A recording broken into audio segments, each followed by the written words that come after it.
Okay, we'll go ahead and get started. For those of you just joining us, my name is Leanne Foster, and I am a Provider Outreach and Education Specialist here at WPS, and I'd like to welcome you all to our E&M Training Camp Critical Care Services Part 1 of 2. Now, I did mention that that is Part 1 of 2. We are going to be having another session. Ashley is hosting Part 2 of this session. And this is part of our two-part football series on critical care management, or critical care services, my apologies. So this first session, we are going to go through the policy and billing and documentation, the comprehensive overview of critical care services. I'm also going to be answering pre-submitted questions that were received, along with questions in the chat, and I will be checking in with Ashley later for those. Later in the session. Sorry, I just had a little bit of a computer glitch there. I apologize for that. Now, tomorrow's session is going to be an interactive session on critical care services, where Ashley's actually going to be giving you the opportunity to apply your knowledge from today, along with some conversation about the common denials and rejections on critical care services and how to avoid those. Remember, as I said, this is going to be an interactive session, so she will be asking you to do a few things. Registration for that session is still available on our live events page, and if you have not registered, you will want to consider registering for that. It is available right up until the time of the session. It will be at 11 o'clock tomorrow, same as this one. So that brings me to our agenda and objective for today. Our objective today is to provide you with a better understanding of Medicare coverage for critical care services and those billing requirements. So in order to accomplish this, we are going to cover the basics of critical care coverage requirements. What does CMS expect? And then we're going to talk about the billing requirements. We're including a couple of examples in that. And then I'm also going to talk about documentation requirements for critical care. Before I get into the basics of critical care, I do want to share with you, I have included some acronyms for you today. These, as with any other facet of our life, acronyms are everywhere. I've often said that Medicare could use the Medicare to English dictionary. So for this session, I have included an acronyms slide so that you have that if you should need that throughout the presentation. So let's get started with the critical care basics. So the first determinant of coverage for anything that you're going to bill to Medicare is whether or not the services are medically necessary for that patient. Medical necessity is defined in the Social Security Act of 1935 in Section 1862. And while I'm not going to dig into that act, I have included a link to that if you would like to take a look at that. So in summary, what that says is that services must be reasonable and necessary to treat an illness or injury or to improve the functioning of a malformed body member. That's what it comes down to. So this is all going to be based on your documentation. If a claim gets pulled for review, those reviewers are looking at that documentation to make sure that it is supporting the services that were billed to Medicare. Again, the services have to be reasonable, they have to be medically necessary, and they need not be statutorily excluded. So what are we looking for? We're looking at what you're doing for the patient. We're also looking at why does the patient need your services in this encounter? So that is the first thing that we look for. That documentation needs to tell your story. The documentation is your proof of thought for the service that you've selected. So make sure that that documentation will support those services. In fact, this is one of the most common errors that we see, particularly in our CERT reviews from our CERT contractor, is that the documentation is not supporting the medical necessity of the service billed. So CMS follows the definition of critical care as it's defined in the AMA CPT, which is the direct delivery of care by the practitioner. This can be an MD, a DO, or a non-physician practitioner, and it's the direct delivery of care of medical care to the critically ill or injured patient. And that practitioner is going to need to be actively working for and on that patient during the time that critical care service is provided and needed. This will include more than just that face-to-face time with the patient. It does include all activities that are specific to the critical care services for that patient. So the patient does have to be critically ill or injured. So what does that mean? That being the definition of critically ill or injured is that the care involves acute impairment to one or more vital organ systems. So it can be one organ system, it can be multiple. Examples of those vital organ systems would include the pulmonary system, anything cardiovascular, the nervous system, could be the renal system. And this acute impairment is such that there is a high probability of imminent or life-threatening deterioration of that patient's condition during the time that you're caring for the patient. So they're really pretty ill. The care is also going to involve, and it's assumed that, or I don't want to say assumed, but it is part of the coding and the expectation that the care is involving a high complexity level of decision making in order to treat that single or multiple organ system. And the goal is to prevent further deterioration to that patient's condition. It also means that the care is requiring the provider's full attention, and that is the reason for that direct care requirement. They're, again, pretty ill, and that provider is providing that. So let's put that all together. That's a lot of stuff. So to meet critical care guidelines, it's not only about the patient's condition, but what is being done during that service to support them, to prevent that further deterioration. It is possible for the patient to be critical ill by its base definition, but the provider's not providing care that meets the critical care decision or definition. It just depends. So we did receive a pre-submitted question about, actually we received several pre-submitted questions about this, and they're asking about diagnosis and how it plays into defining critical care. And diagnosis is not the sole factor in determining if the services are qualify as critical care. It's not just about having a diagnosis that impacts those vital organ systems. It is about that patient's condition again and what's being done. The documentation must support that the critical care services that are being billed, and we're looking for that. So this is what we're going to be looking for in that documentation. And we'll talk about documentation a little later on, but really I'll mention documentation quite a bit today. But what we're looking for is, what is the acute impairment? What is going on with that patient? What is the vital organ system or systems that are involved? We need to know what organ systems are precipitating the need for the critical care. And then what's the practitioner's determination about the probability of imminent or life-threatening deterioration of the patient's condition? Again, that proof of thought, we need you to tell that story. We received another pre-submitted question asking, that kind of ties into this really well. It's asking, if a patient arrives in the emergency department in respiratory distress, but is alert and oriented, would it depend on the severity of the respiratory distress to qualify for critical care?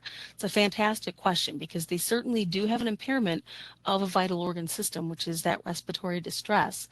But it does depend on the severity of the respiratory distress. Do they need support in order to not deteriorate? Is there a prominent or life-threatening deterioration, the possibility of that life-threatening deterioration or significant deterioration? So they need to make sure. You've got to look at your patient individually.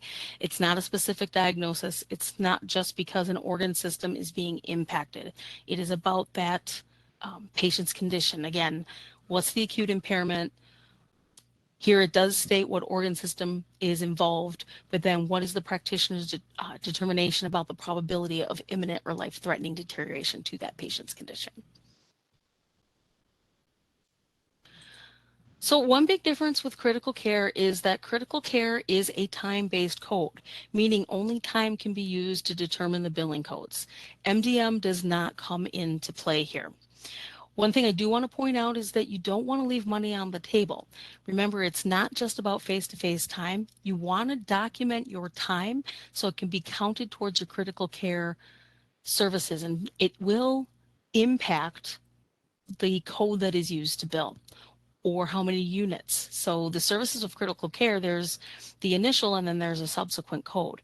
That subsequent code, you may be able to bill additional units, but if you don't document the time, we don't know that it happened. The documentation doesn't support that. So make sure that you're documenting all of the time. The time includes non-continuous time, and we'll talk about that a little bit later in the presentation, but you did the work and you should receive the reimbursement for it. Medicare does want to pay you for the services that you provided. Um, and I stress this because one question that we get is what happens if the provider did not document the time? Well, if they're not documenting the time as critical care and all you have is the medical decision making, you can't document critical care. Again, critical care is a time-based code.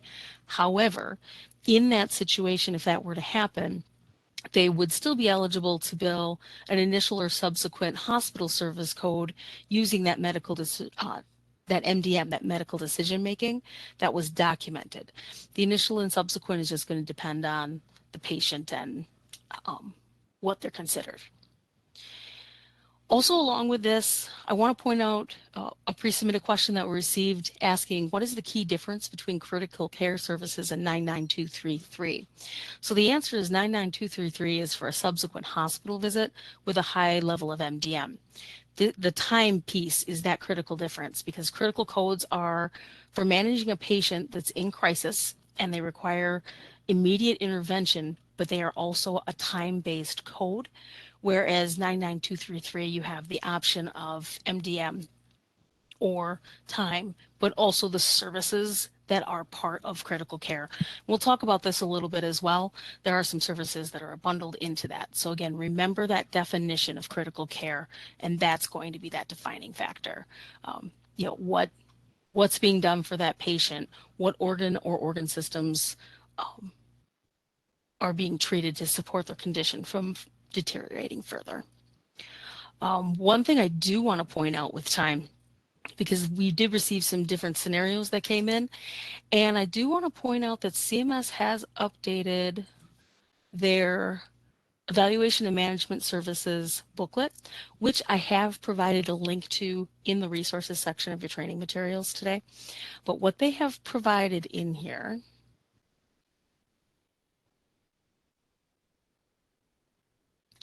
and I apologize for the scrolling, but they have actually provided a really nice matrix of different scenarios for critical care billing that talk about the different situations we are going to talk through today, but they talk about different time scenarios, concurrent services, what to do if this. So this is a resource that'll be very helpful to you, and I do encourage you to take a look at that. So I mentioned there are some services that are bundled with critical care.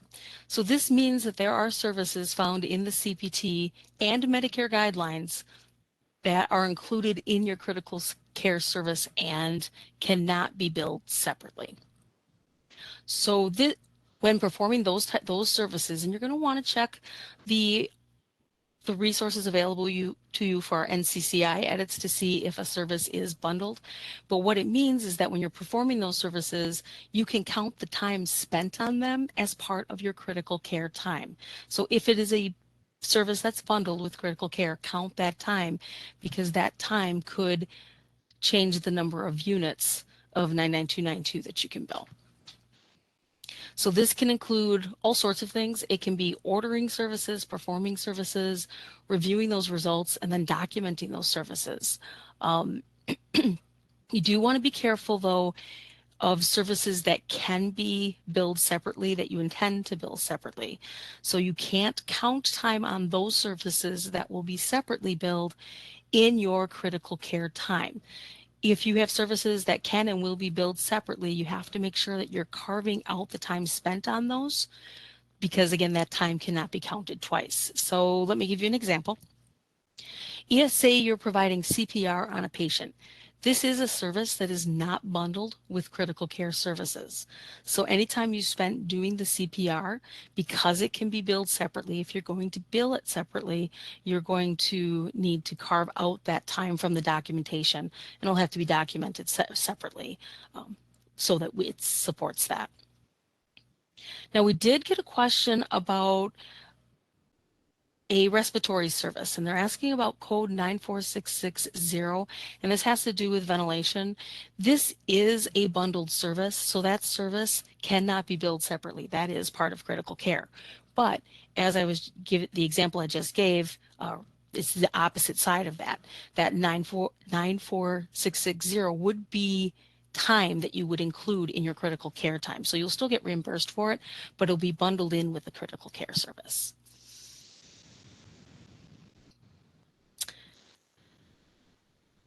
On this slide, I have included a list of some services that are specifically bundled with critical care services. Again, you certainly want to check the NCCI edits, those procedure to procedure edits, to verify that the code that you'd like to bill, just to make sure that it's not bundled with critical care.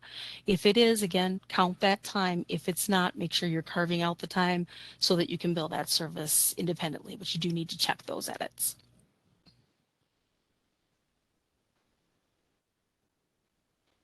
So typically Medicare doesn't reimburse for critical care in the office setting. This is something that if you're in a situation where you qualify for critical care services, you're going to be in a facility setting. Now, the typical location is going to be an ICU or an emergency department, but that is not always the case. Critical care can also happen on the patient's floor. That's maybe not an ICU, that's not a critical care unit. If they have a change in condition and you are having to provide critical care in order to stabilize them before they move. So it's not based on where that patient physically is, not solely, just like it's not solely based on diagnosis. You're going to need to look at the patient's condition and what services are being provided, okay? So you want to make sure that that documentation supports that. Now, conversely, it is also possible that a patient may be located in a critical care unit, but they're not receiving critical care services. Again, going back to the condition of that patient. So just make sure that you're clear when you're billing it. It's not about a diagnosis. It's not even necessarily about where the patient is, even though they will likely be in an ICU or an emergency department typically, but not always. The key here is those services are going to require the full attention of the provider in order to stabilize that patient.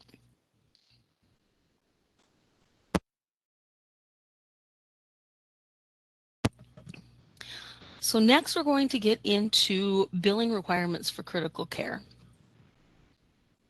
Here I have listed the codes. They're also part of that E&M services guide. So to bill for critical care services, you do have to have a minimum of 30 minutes of critical care services for that patient. So if you've provided 15 minutes of critical care, you're going to bill a hospital code. You're not going to bill for critical care care codes at that point. So for 99291, that's for the first 30 to 74 minutes of critical care. For 99292, this is going to be for each additional full 30 minutes of care time. So what this means is that you have to have 104 minutes in order to bill for both 99291 and 99292 so that you have enough. You can aggregate any non-continuous time. So that can be added into those units. It's kind of like a prolonged care code. It's not, it's different, but counting that time and that aggregation of time is similar. The time should be specific though. You don't want to use blanket statements, just like with any other E&M code. I spent at least X amount of minutes. You don't want to use ranges where I spent between 30 minutes and 45 minutes, you do want to be specific. We're not expecting a stopwatch, but blanket statements are not your best practice. You want to make sure that, as you would with any other E&M coach billing with time, that you have a specific amount of time that you're spending with that patient. So for instance, I spent 35 minutes with the patient. That would be an accurate representation of that time, especially for that 99291. So I do want to call out, I did include a couple of examples here that you have just to kind of give you an idea, but also that E&M services guide does have some of those examples as well. Also, if you have something that crosses over midnight, we're going to talk about that. But if there's a break in care when it crosses over midnight, that's going to start a new service, but we'll talk about that more in just a few minutes. Here, I did include that time question. We do get this question a lot. I mentioned this before, but again, it was what happens if the provider did not document the time. That's not going to be a critical care service, and they can submit for hospital services. I also want to add, if they happen to be in the emergency department, you would bill the appropriate emergency department service. So again, it depends on the situation with the patient and what makes the most sense and what documentation supports. So here's that continuous service. So this is for a continuous service that is crossing over midnight. So the first thing is that this has to be, for a continuous service, it is a single practitioner. Okay, so it's one provider. It is a continuous service, meaning that there is no break in care for that patient, but you're crossing midnight. When there is a break in time, that is going to start a new service, and you're going to count that time when it crosses over midnight. If you have a continuous service that crosses over midnight, your date of service is going to be the previous day. So you won't have 2 dates of service. Again, it's continuous.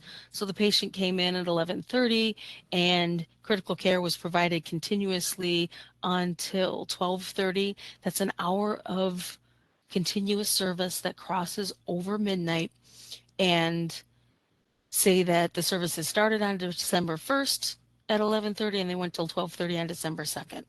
Your date of service will be December 1st. So we often get the question about why there is this rule, and this is just so that you can count that time. What could happen is maybe you were providing services before midnight, but you went 15 minutes into the next day. The next day wouldn't be a full 30 minutes. So this is making sure that that total time is, you're able to count that with the critical care.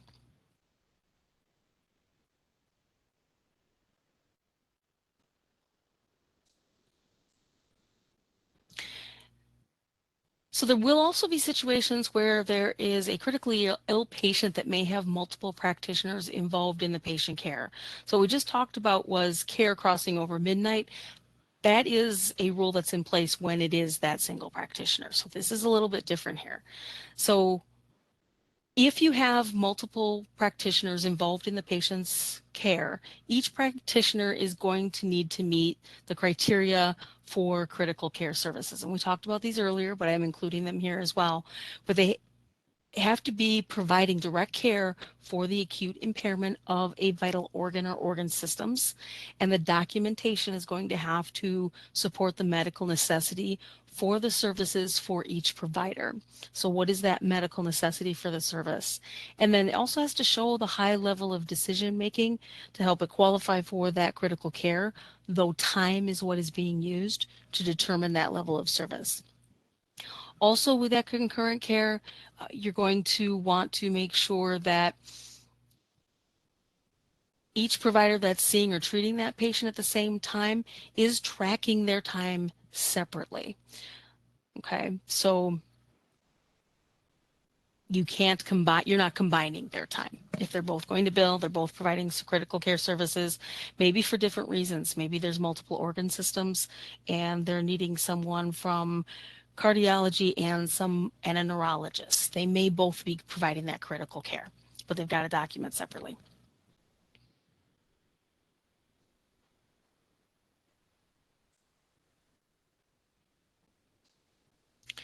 So we do get questions on multiple services. So when you have multiple providers, again, going on with the concurrent care piece, when you have multiple providers actively providing critical care, um, as I said, uh, you might have pulmonary and neurology conditions that are meeting those critical care requirements. They're going to be different specialties. So in that case, they can both bill a 99291, which is that initial critical care, because they are different specialty. Um, Only one instance of 99291 can be billed for a patient by a provider in a 24-hour period. So the 9921, the 99291 is for the first 30 to 74 minutes of the critical care that was provided to that patient on that day.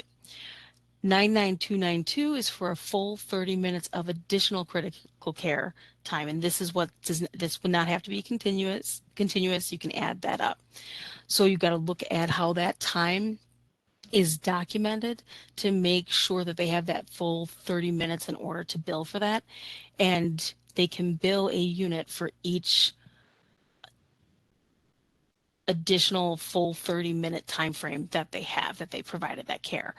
Um, so that is something that you want to look at. Now, this gets a little interesting. You want to make sure you're looking at same physician, and CMS defines that as same specialty, same group, same person. If you have that situation for 99291, they can aggregate the time. So if the providers are the same specialty, they're part of the same group, which is defined by tax ID. Specialty is the 2-digit code that they declare during enrollment. Same person is based on MPI. If you have that situation and both provided 20 minutes of critical care time on their own, neither one of them will qualify for 99291. But because they are considered same physician, you can aggregate that time and you'll actually have 40 minutes of critical care time and be able to bill for that time.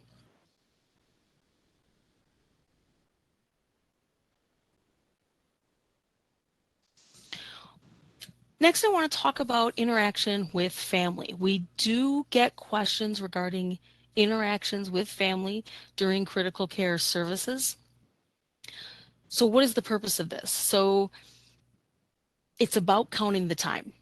If this interaction with family is providing updates on what's going to happen next, what you're watching for, that time's not counted. That's an update to the patient. However, if the time interacting with family is time that's spent gathering information because the patient cannot provide their own history or information, they may be that ill, maybe they're not conscious, they can't provide that information and it's critical to their care. That time you can count, because if that interaction is made in an effort to assist with the medical decision making, as I said, they're in a situation, we need that information now in order to make the decisions for their care, that can be counted because the patient's not able to provide it. But again, this does not provide updates. And I point this out just so that you understand this is time that could potentially count. Again, so long as it is being the intent or being used to determine the diagnosis and the treatment plan for that patient. This is not an update.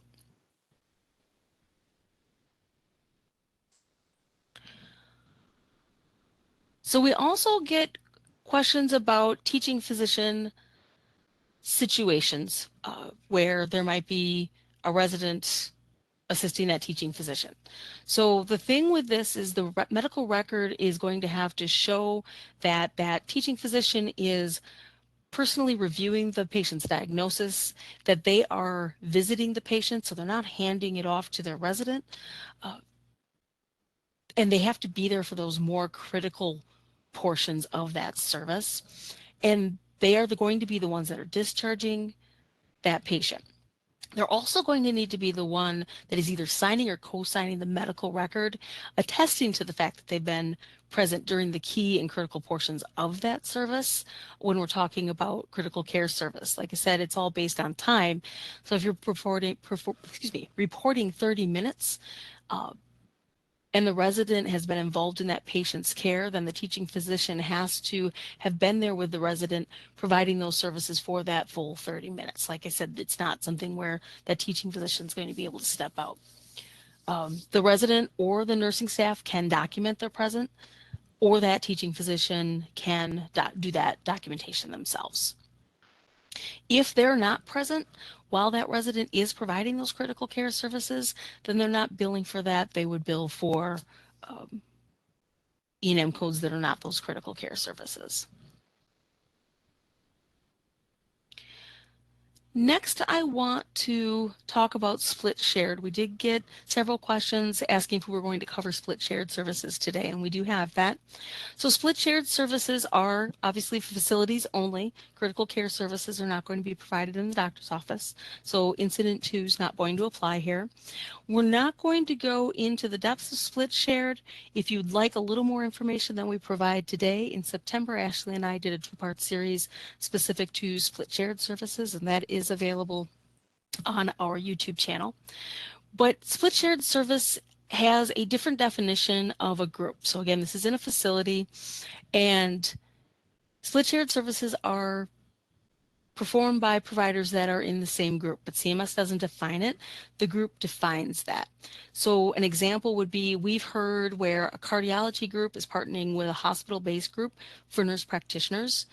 They're not under the same tax ID. CMS defines that same group as tax ID, but as long as they can show that they consider themselves part of the same group, then they could be eligible to bill for split shared services. Now, if they are showing themselves as part of the same group because maybe they're they're partnering or contracting, they would need to have a contract in place or some type of an agreement in place that does include information on how payment's going to happen, because with split shared services, only both providers are eligible to bill, but only one of them is going to bill. We'll get to that in a minute. We need to know how the provider who's not the billing provider is going to be reimbursed. And that's something that's going to need to be outlined in those agreements or in those contracts. So for split shared billing, again, it's similar to split shared for any other service. The billing practitioner is going to be the practitioner that provided the substantive portion, and CMS defines the substantive portion for critical care as providing more than 50% of the time spent on the critical care services for that patient. And that does include those qualifying activities. And they're also going to be the one, not only the one to bill, but they're going to be the one to sign the medical record. But I do want to call out, unlike other types of E&M services, critical care services has a unique list of services that are bundled. So you're going to want to, again, check those procedure to procedure edits. You're going to want to check the CPT for the list of services that that count as qualifying activities. So you just want to make sure it's there. When they bill, one practitioner has to provide the face-to-face services, but as I mentioned, both practitioners need to be eligible to bill Medicare. We'll get the question of, I'm going to bill under the MD, do I need to enroll the NP? For split shared services, both need to be enrolled with Medicare and able to bill, because again, it's about who provided that substantive portion, which may not always be the physician. It may be the nurse practitioner in some instances. It just depends on the encounter and the patient. The billing provider is going to have to apply a modifier FS so that we know that that is a split shared service. And again, the documentation is going to have to support that. And it's going to have to support who that billing physician is, that they provided that substantive portion. And a question that we get with split shared often is what happens when one provider did and one provider did not document the time. So when that happens, you're going to use the documentation from that provider that did document that time. Unfortunately, there's nothing you can do about the provider that did not document time. So I'll stress that document what happened. Make sure that it's all there. Stay away from those general statements. Make sure that your documentation is going to support what you bill and tell your story, and that you're not leaving money on the table. You did the work. You should be reimbursed. So if one documents and the other one doesn't, you're going to have to choose the procedure code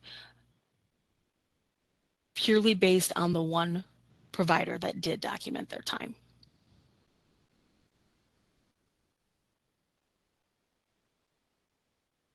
So we also want to talk about what happens if there are other E&M services on the same day.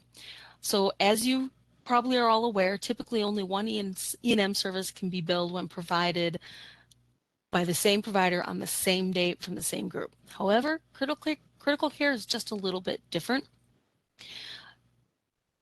Both can be billed as long as documentation will support it. So there's some scenarios. The critical care service was provided before, or excuse me, the E&M service was provided before the critical care service was necessary. So an example of that would be you have a situation where a patient receives an emergency room service or an inpatient service, and then the patient's condition changes and now they need critical care. So their condition has deteriorated. They didn't need critical care when they received that ER, that inpatient service, but now they do. In that instance, because that patient's condition changed, they can bill both that, for example, I'll use the emergency room service, they can bill that emergency room service and that critical care service. But again, the documentation does need to show that show that change in the patient's condition and what that change was. Those services also both services would need to be medically necessary, both the emergency room and the critical care services. And we need to ensure that the services, you're not duplicating services for that patient. It just documentation needs to support both services so that they can stand alone.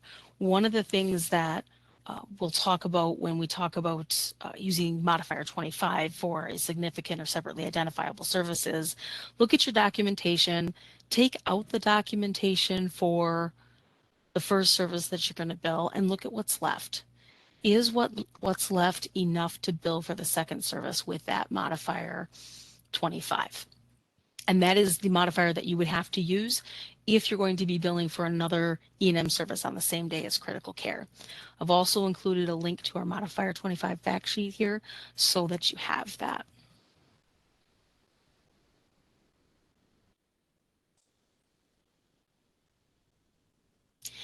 Next, we're going to talk about, that went too far.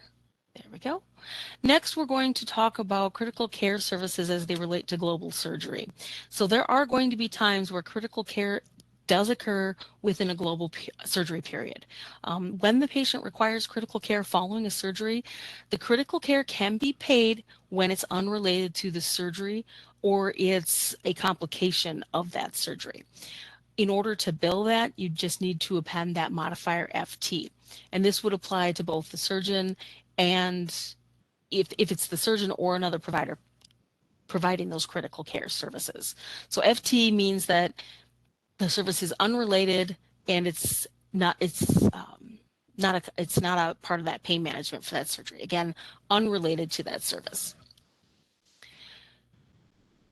You can also have situations where the post-operative care is being transferred. So that's when modifier 54 and 55 come in. So 54 is used by the surgeon if the care is being fully transferred from the surgeon to another provider, such as an intensivist. The surgeon will, because of that 54, is going to be reimbursed for the pre and intraoperative care, but they're not going to be reimbursed for the post-operative care. For that intensivist in the example that I gave, they will need to bill with that modifier 55. And what that does is it lets Medicare know that they're responsible for the post-operative care, and that's the piece that they would get reimbursed for. I have included links here as well to the fact sheets for 54, 55, and FT so that you have those for reference.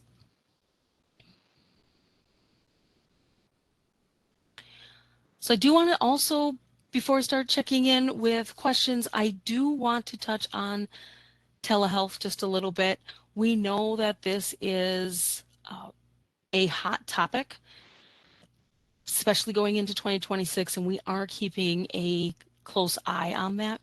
So with that, critical care is eligible for telehealth reimbursement. It does require that the provider has the capability of audio-video communication between the patient and the practitioner. Right now, there's no geographic restriction on that, but that is potentially going to change for 2026. But the patient that the 2026 rule is eliminating some of the frequency limitations. So we will keep an eye out in early 2026 to see if anything changes with that. And if it does, we will be issuing, there will be education, we'll put out e-news, we'll develop resources. I do want to call out, though, that CMS has issued a telehealth FAQ, and I have included a link for that. And it does talk through some of the changes that are coming for 2026.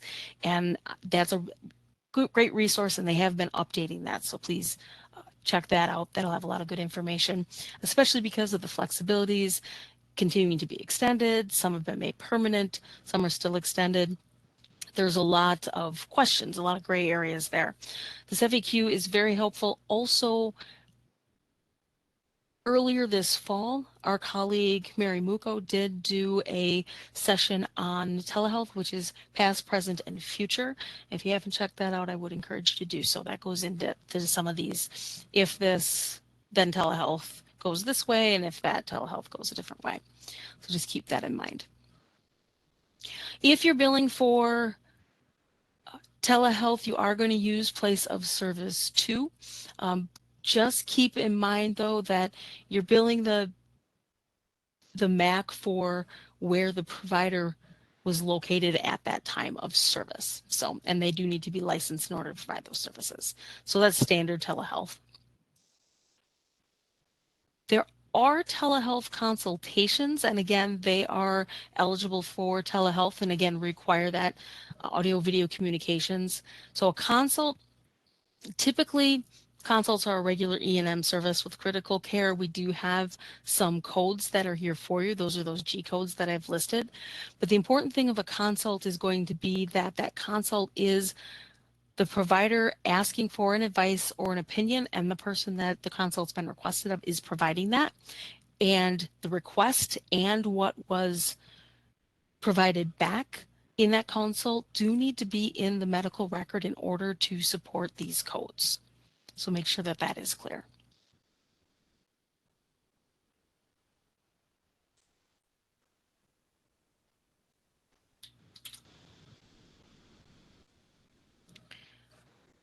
Next, we're going to talk about pronouncement of death. So pronouncement of death is going to be billed by the person who made the pronouncement. Okay. If a resident makes the pronouncement without that teaching physician, again, they have to be present for those key and critical portions. The teaching physician, it's not going to be payable. They need to be there. For pronouncement of death, you are using discharge management codes. So that is going to be 99238 for the first 30 minutes and 99329 for anything over 30 minutes. So at that point, it's not a critical care service. It's that discharge code for pronouncement of death.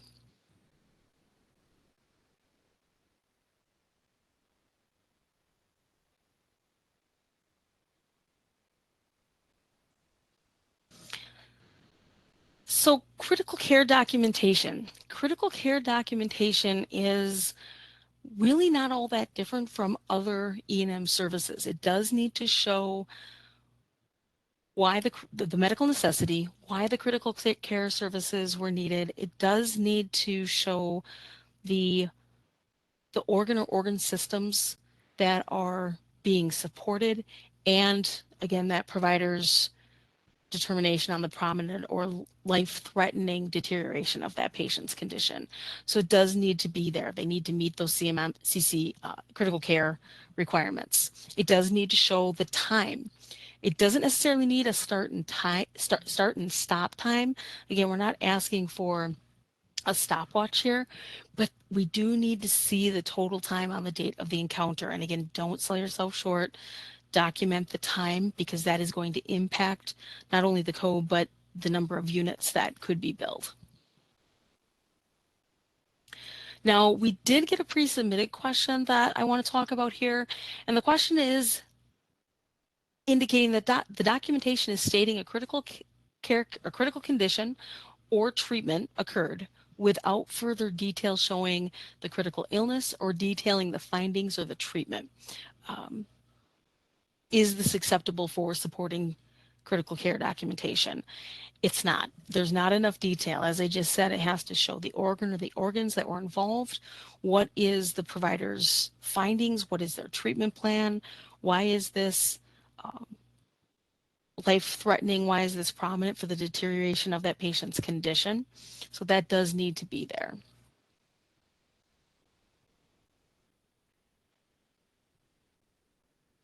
So here I have for you some resources specific to critical care. We do have Medicare Claims Processing Manual. There are several sections that go through critical care, but also Section 190 is specific to those teaching physicians.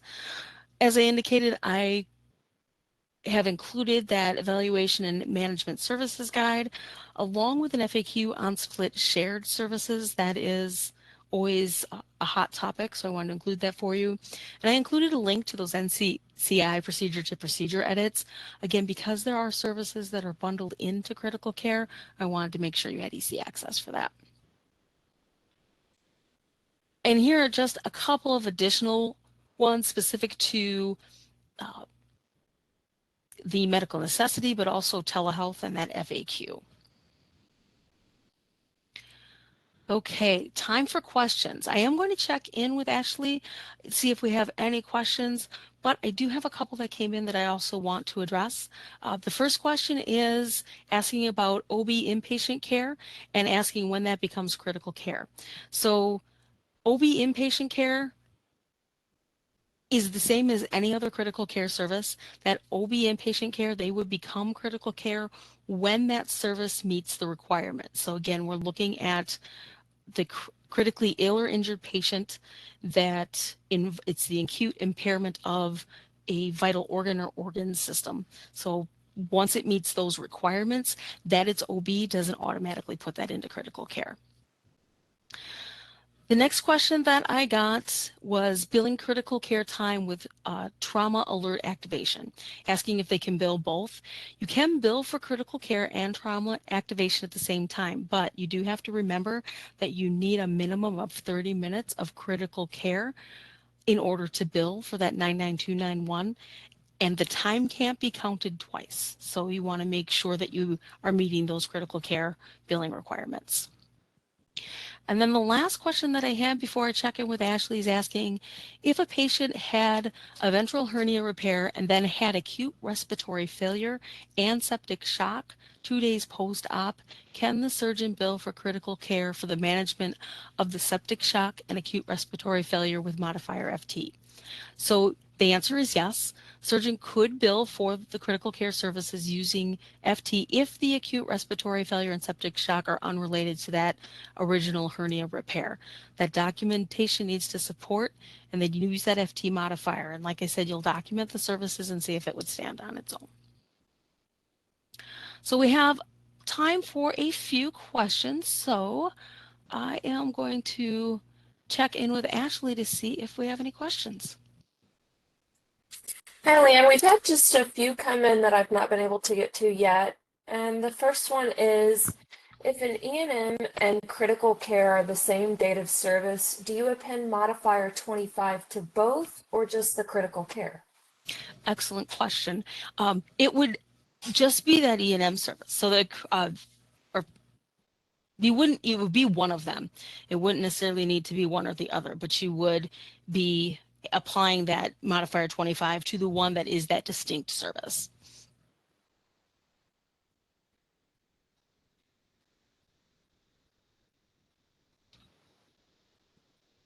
All right. Our next question is, can we use the FS when only one of the providers document time? I know you said to only use the provider who documented time, but can I still append FS? If your documentation supports that split shared service, you would.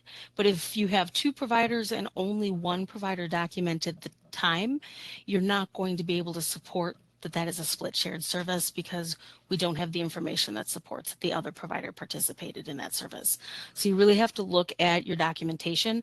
FS is when both providers have documented and contributed to that service, and it's being billed by that provider that billed the substantive portion, which again is more than 50% of the time.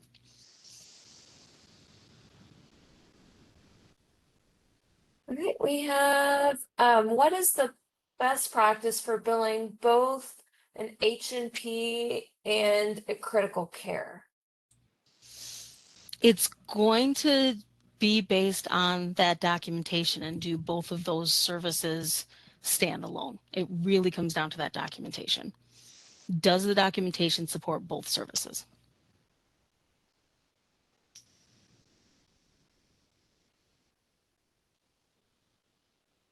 All right, and we have two more coming. For one more, I'll go ahead and read this one. Follow-up question to the OB critical care question. If critical care services are related to the delivery, such as hypovolemic shock due to postpartum hemorrhage, can that be separately reported, or is it included in the delivery charge because of the global surgery rules? So it's going to depend on that documentation. Without seeing that documentation, and it's again, critical care is not based just on the diagnosis. So are they supporting a vital organ or organ system separate from, there's the global surgery, so it's separate from that surgery. If it's something that is considered related to that surgery, they're not going to necessarily bill. But again, you have to look to see if the treatment for that meets critical care or critical care services requirements.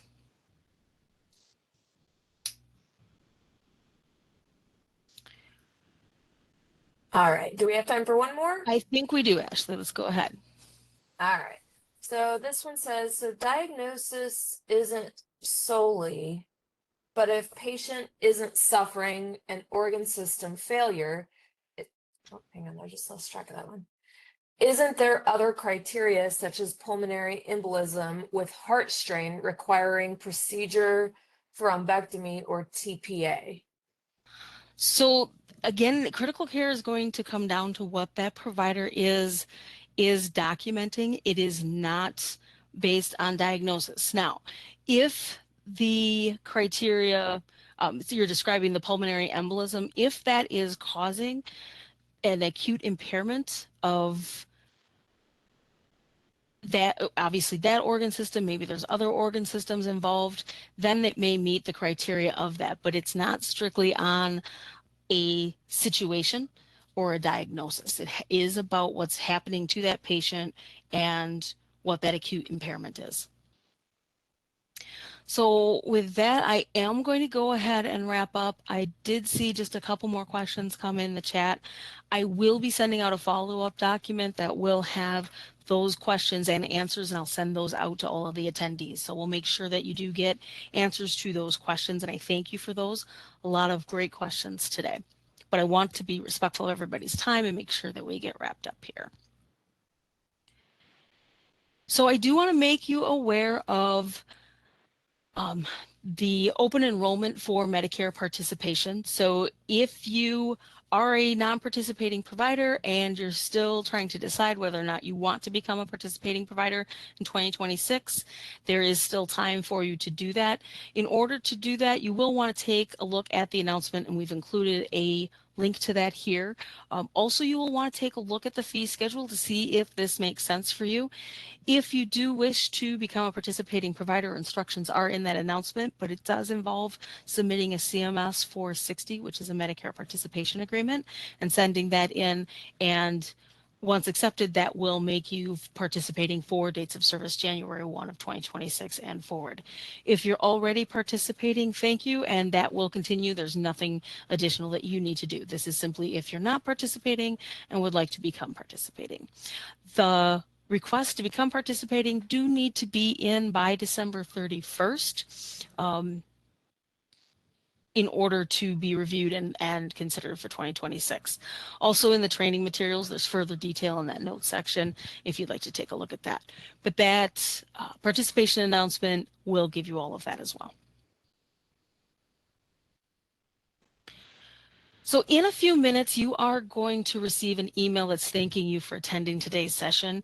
If you don't get it, one of two things happened. Either you attended by phone or the email went to your junk or spam filter.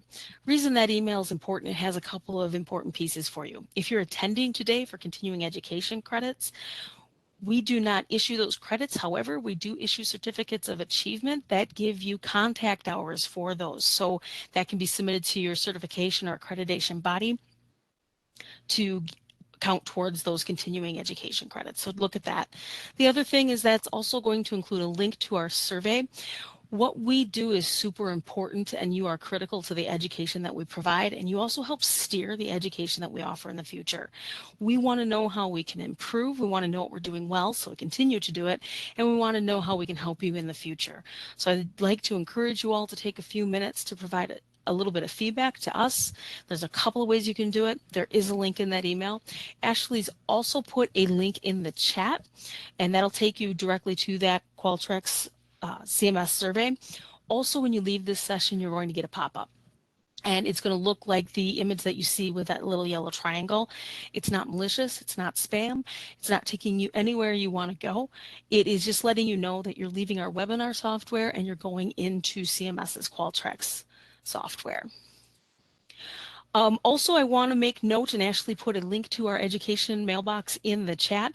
I will be taking additional questions for the next 7 days. So in addition to those couple that I saw come in the chat towards the end here, I am going to be taking questions for the next 7 days. Go ahead and send me an email. Just include in the subject line critical care services. That's going to make sure that that email gets to Ashley and myself so that we can answer those. And again, we'll send those out to all the attendees in today's session. With that, it is 12 o'clock. I do want to, on behalf of myself, Ashley, and the entire provider outreach and education team here at WPS, I want to sincerely thank you for attending today. We're all super busy and it can be hard to carve out this time, so I hope you found this session useful and hope to see you on future educational events. Everybody have a great rest of your day, great rest of your week. Tomorrow's Friday. You may now disconnect.